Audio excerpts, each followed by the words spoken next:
just a lot of short jokes, and I tell one story at the end, which is about a vigilante who saved me in Cleveland. Really? Yeah, at Hilarities. No shit, I was just there. Great club. Yeah, what happened? Basically, it's Valentine's Day. LeBron had just left the Cavs, so Cleveland was fucking depressed. Yeah, angry. They put everything on LeBron, that city. So yeah, but by the way, if I'm LeBron, I'm getting the fuck out of it. I love Cleveland. I like the people, but I'm getting the fuck out of that. From Miami? Even Cleveland. Yes. You think? Even Clevelanders. Even Cleveland, the guy goes, "You like Cleveland?" I go, "Yeah." And he goes, "Bullshit. Nobody fucking likes Cleveland," and walked away from me. Then I go, where do I go? They go, "Well, there's a market. If you could go over the 10-minute Uber ride, there's a market."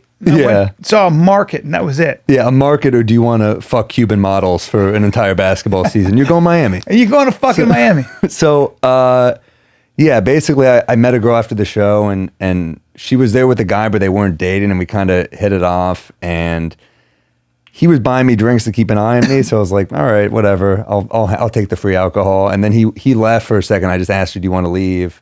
And we left. And we start making out on the street. Then we end up in a bar. We're doing shots. It's a good night. It's a good night for a comic. It's a good night. And then I was a feature too, so it was even better. Even better. I was headlining like an off night. You're tall and you're funny as shit. All right, keep going. So then, not a bad looking kid. Thank you. Yeah, Holy kind of a shit. sleepy. You look a little bit like a sleepy. You look like a thinner. Who the fuck was the quarterback for the Falcons? No, I never get him. I would get Flacco for the Ravens. Oh, 100% Flacco. Yeah, I would get Flacco. Oh, fuck yeah. Bring up Flacco. Some people would say Michael Phelps, but not the body. And I'm like, yeah, motherfucker, I know not the body. Michael Phelps is not a good-looking guy. He's got giant gums. No, you're a good-looking guy. Thank you. There he is. There's Flacco right there. There you are. That's exactly what I meant. The fuck? He's got good hair, though. Look at that hair. You have your hair's all right. It's very Italian and curly, or is it Jewish? I'm a Jew. Yeah, so you're a Jew. So it's not.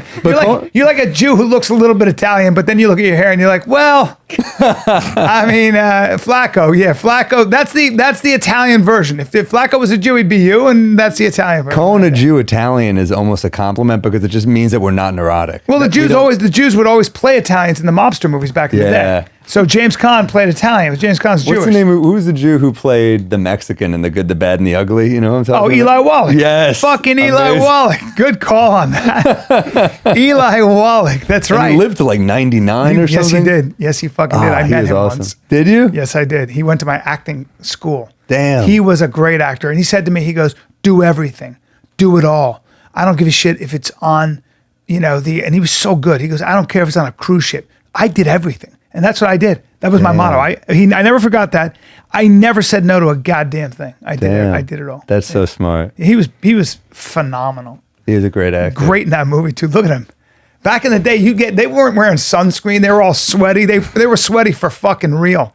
You know what I mean? So with the prep for a role, you're just like just tan a lot. I'm playing the Mexican. That's it. That's exactly right. Just tan. Yeah. So anyway, I met that girl in Cleveland. It turns into like a whole thing where I'm about to take her back to the hotel, and then the dude who we ditched found us on the street, and he was a scary dude, and he was like missing a couple teeth. And I was like, he's gonna I can't fight, dude. I just can't fight. All you LA comics can fight. All us New York comics are drunks and we're pussies. You know what I mean? Like all you LA comics have black belts and shit. It's hilarious. You're all like, I know you're a badass. I'm not a badass, but I'll fight. I mean, in that situation, I'm probably gonna I'll be hopefully better than I don't know. I mean, I'll be. I don't know. I'm gonna fight. This guy might have a knife. I'm like, I don't want to get fucking stabbed or something. So I was just like, he just got in my face and was like, do you want to go back? I asked her like, what do you want to do? And he just kind of was like, do you want to fight over her? And I was like, no. Fight over her? I just met her. I don't care. But in that situation, I'd be like, no. I was in Dallas. All I was doing was talking to a girl who was talking to me. She was talking to me, and I was alone. I wasn't doing anything. And she started talking to me, and the boy she was with, the guy she was with, took her beer out of her hand and smashed it on the ground. Damn. I didn't miss a fucking beat. I literally turned. It went, and I just turned and walked the fuck away. I just turned and walked away. I disappeared in the crowd. I'm not gonna fucking fight over any girl. No. I mean, that I just met or who's talking to me? No. That's a line I said in the special. Especially somebody who's missing teeth. He was missing teeth, and I said, I've never fucked someone and been like, that was better than teeth. You know? That was a line I said. It's... That's exactly right. It's just not... I had a thing in Vermont. This is another story from the special, but it's just... You made me think of it because of the the beer glass smash, and a guy smashed a beer glass over my head in Vermont. Last Jesus year, Christ. I was at Vermont. I You, didn't you, do shit. you don't seem like a bad. You I seem didn't like a do very anything. unassuming, nice guy. I am. I did nothing. What happened was I wasn't even at the show. I was 2 blocks away having a beer with a friend of mine, Carmen Lagala, a comic who's opening for me that show, and we're in the bar, and this guy just walks up to me, and he just kind of started shit, and I was just kind of like, okay, I was ignoring him, and something was off about him. I could tell, and he just. There were 2 other comics there, and he said. He's a University of Vermont. I said, no. And he goes, do you have a master's degree? And I said, you're getting colder, is what I said to him. And he said, I'm going to beat the shit out of all of you. And I just like kind of turned away. I was like, he's not going to actually hit us. I was kind of like, he's bluffing. I turned away. He took a pint glass and just smashed it over my head. And I turned around like, kind of in shock. I was like, what do I do?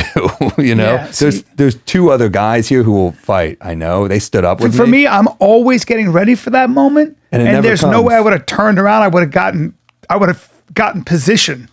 This is why I box and do jujitsu at 53, because I still feel like I got to be ready. You're 53? Yeah. Holy I'm an old shit. man. I know, it's ridiculous. You look not 53. I like hearing that. I'm not a New York 53.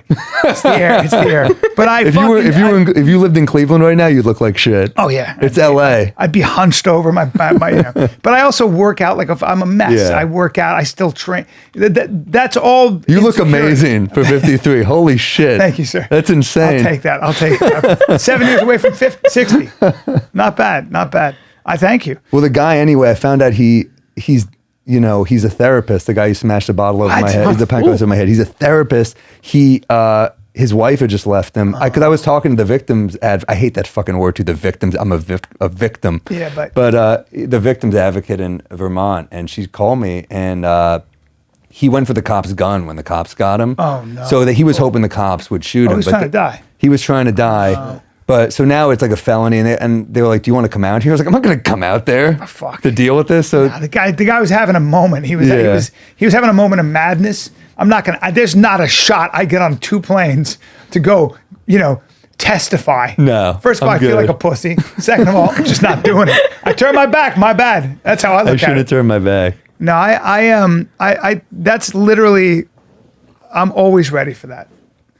I mean, I could. It's this. That's amazing, though. I get angry though. That's what it is. A guy in Edmonton punched me like this and smacked my face, but he was doing it like he was alphaing me.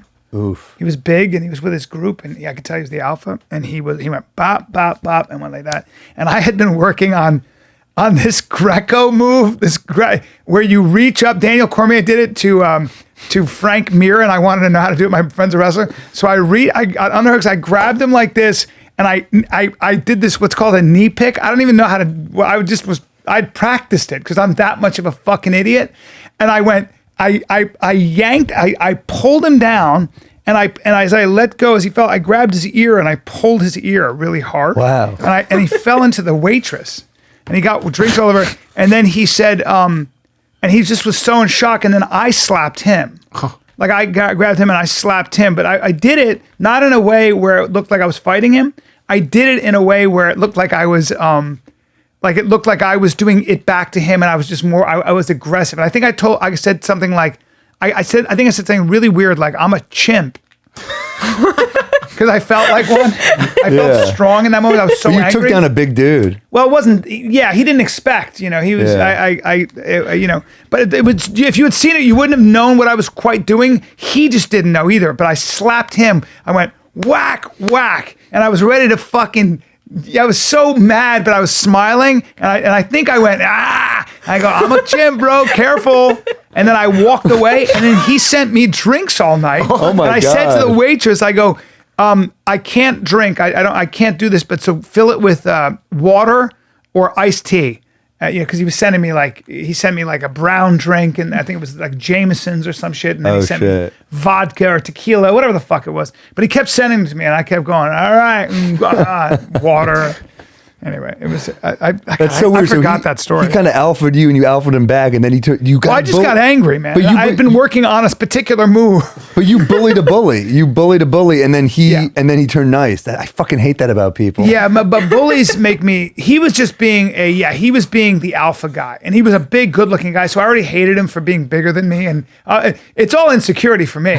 I just can't. I got bullied when I was in 8th grade, right? I should have smashed a pint glass over the guy's head back, and maybe he would have bought me. No, drinks you just all didn't night. have my trauma. Like in 8th grade, I was bullied really, really badly for a whole year. And we used to live in compounds in Saudi Arabia, and there was a kid who lived in my compound, so there's no escape. You lived in Saudi Arabia? Yeah, I lived all over the world. Wow. Since I was 14. India, Pakistan, Greece, Saudi Arabia, Lebanon. And he used to bully me, and I was a coward. I was afraid of him, and I did everything I could to avoid him, but I couldn't. So the humiliation of that when you're a young boy, when I was and I was doing judo and stuff, but the first thing I did when I went to boarding school was I became a wrestler because I thought I'm going to get really big and muscular. That never happened. But I became a good wrestler because I was, for a high school guy, but I was so insecure and I never wanted to feel that way. So the football players never fucked with me because I was a wrestler and they were football players. So I never got fucked with, which was a big deal for me. It really mattered. Yeah. But of course, then from there you go on to doing, I did all the other stuff because I just wanted to keep building an arsenal. But that's all because of the trauma I went through in 8th grade. That's all, it's probably all comes from an unhealthy place, Yeah, and I still haven't lost it.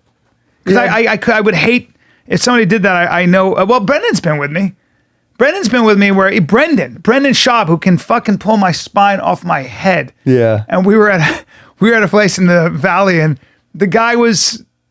We were talking to we were just very innocently talking. These girls recognized me, and they were talking and stuff. And the guy comes up and starts hitting on the girl. And I thought to myself, he doesn't know. What if that's my girl? You're dissing me. Yeah. I don't want to go into No one this. fucks with Brendan will be now. embarrassed if I even say this, but he was like, "What are you doing? What are you fucking doing?" And I was just, it's more weird. And I slit his throat. I killed him. You killed him? I killed him. I followed. You got to delete this, dude. I know, dude. No, I won't. I'm proud of it. I'm a murderer, so that's the bottom line. Yeah, and he deserved it. I'm sorry. Yeah. Yeah, and then I had to kill his friends because they were witnesses. And you're gonna have to kill me because you. And this is the told awkward this part. to me. And this is the awkward part. I'm Damn sorry. it. Let's finish the podcast. What if I just took a knife out right now and slit my own throat? No, Sam. Yeah. If I keep talking, it's gonna sound like I'm acting like a tough guy and talking about fights, and then I'm gonna get roasted. I'm gonna be very clear. I'm a pussy street here. fighter. My stories, I lose. I lose the fights. No. So am I. I'm not. If you have any doubt about my pussiness, please watch Brendan Schaub and Bryan Callen fighting on YouTube, and you'll get a sense of what my skill level is. But he's a professional. I mean, he's so strong, but I'm determined, and I think I can get position on him. And I might come in Crocs, and he said he'd put hands on me. He's gonna kill you. I remember I'm gonna fuck. well, you always think you're more manly. I think some people think they're well, he's a deep voice. That would be cool to kick his ass. And I'm like, yeah, but I'm not strong. The physique doesn't match the voice. But you look you look athletic. You could be good at basketball. jiu-jitsu. Are you good at basketball? I can hit bank shots pretty. I'm a good mid-range shooter. I can hit bank shots. I'm a good. I'd be a good see, the problem is I model my game after 90s players, but I'm weak. So I grew up on the 90s Knicks, so I'm I'm like Oak, but I'm a fucking pussy. I can't, so I can hit jump shots pretty consistently, but I can't dribble. I'm slow and I'm I'll tell you weak. this right now. Yeah. Watch your tone. Okay. What's going to happen? What are you going to do? Use some of that boxing you've been doing? Don't you fucking disrespect.